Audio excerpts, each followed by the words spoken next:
I didn't really set out to make a spoon today, but I was tidying the workshop and I found an old stick hiding under the lathe.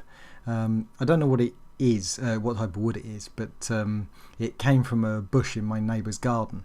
It's really hard wood. It's possibly box. I don't know. But anyway, I had always intended to do something with it, perhaps make some chess pieces or something like that, because it is such a nice tight-grained timber.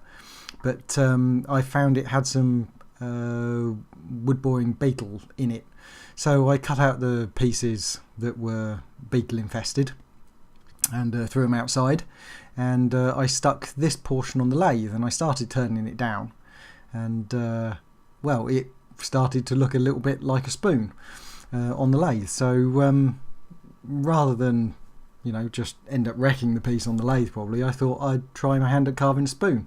Now I've got a few carving chisels, but I've never really used them, so don't copy me. This is not how it's supposed to be done. But I had fun. As you can see, it did intend to be a spoon with a sort of bowl, but that's not how it ended up because I broke it. It's an unusual shape for a spoon.